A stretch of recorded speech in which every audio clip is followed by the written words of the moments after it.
One of Padre Pio's spiritual sons was shot, watched his soul leave his body, and later woke up alive again.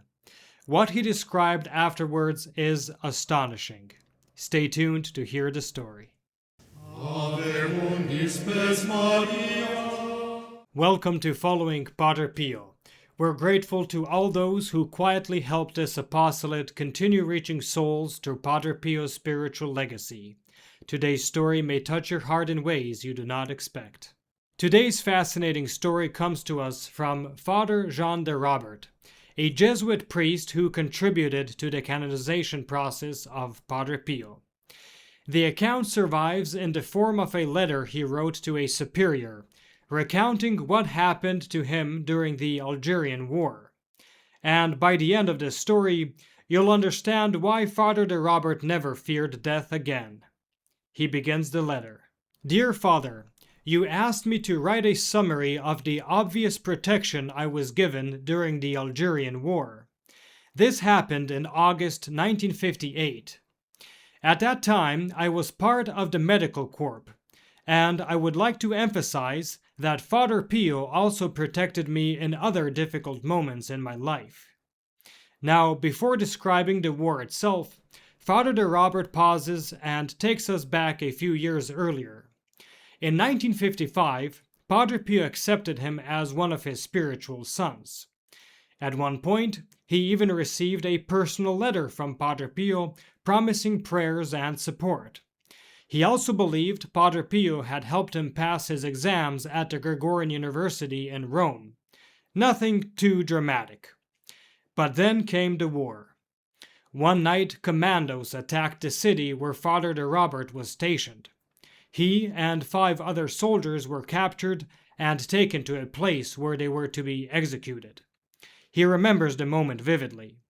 I was thinking about my mother and father, but I also felt great joy because I was about to see what was on the other side. Now, something interesting happened earlier that very same day.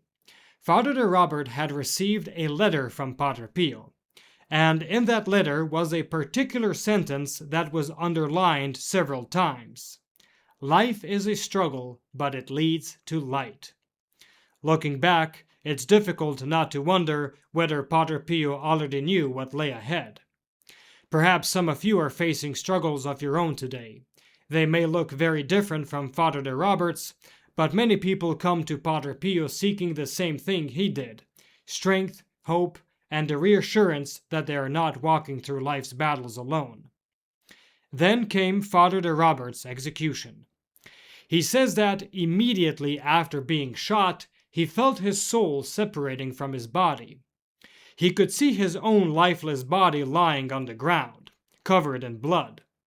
And then he began ascending through what he described as a kind of tunnel. As he moved upward, faces began appearing around him in the surrounding clouds. Some were familiar, others unknown. At first, the faces seemed shadowy and dim. He understood that these were sinners lacking in virtue. But as he continued ascending, the faces gradually became brighter, more beautiful, more radiant. At one point, he thought about his parents, and instantly he found himself beside them, watching them sleep in their home far away. He tried speaking to them, but they could not hear him. Then he noticed something oddly specific. Some of the furniture in the house had been rearranged. Now, keep that detail in mind, it comes back later. He kept going up the tunnel until he suddenly arrived in an extraordinarily beautiful place, bathed in a bright bluish light, even though there was no visible sun anywhere. He thought to himself, "This blue light must come from the Lord, just as the book of Revelation says, 'The Lord will shine upon them.'" Then he noticed something. Even though he knew he was dead, he could still move. He could still perceive everything around him. In fact, he said he could see in every direction without even turning his head. He wondered whether he had somehow already received a glorified body. He also noticed something else. He could still feel the wounds from the bullets. He concluded that the bullets had passed through him so quickly that he never even experienced the suffering physically. And in this wonderful place, filled with flowers and forms unlike anything found on earth, he saw thousands of people. But what surprised him most was their appearance. Everyone looked like they were in their 30s. Some he recognized from when they were alive, but they had died in old age. Now they appeared as if in their prime. Others had died as babies, but there they were, looking the same age as him. Then, leaving behind this paradise, he continued ascending higher.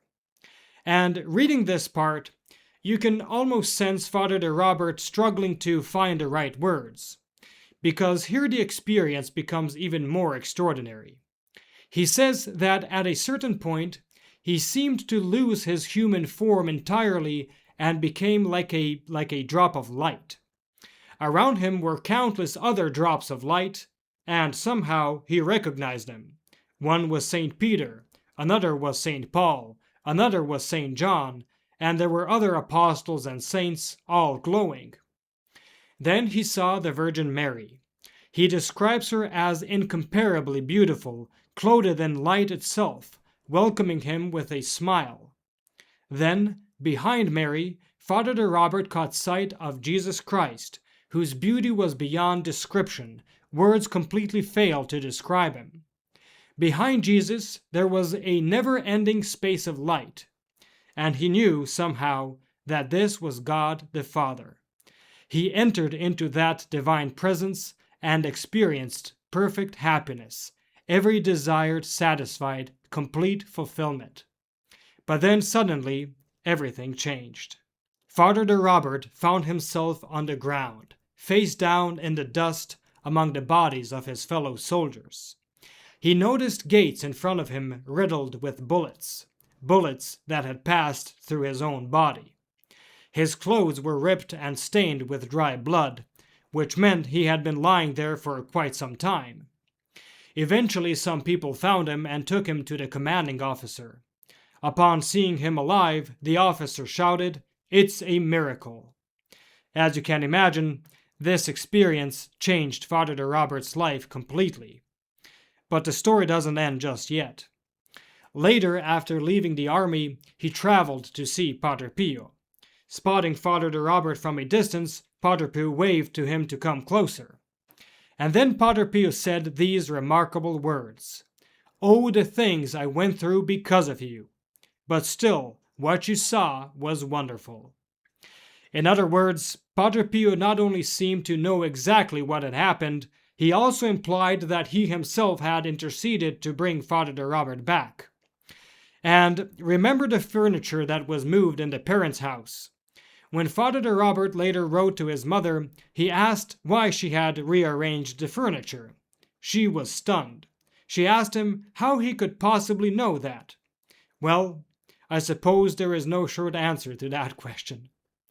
Concluding his letter, Father DeRobert makes one final and powerful declaration.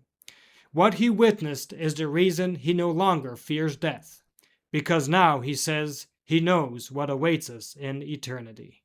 If today's story reminded you how deeply Padre Pio still touches souls, we invite you not to remain only a viewer, but to become part of this mission spiritually through the Protected Child of Padre Pio program.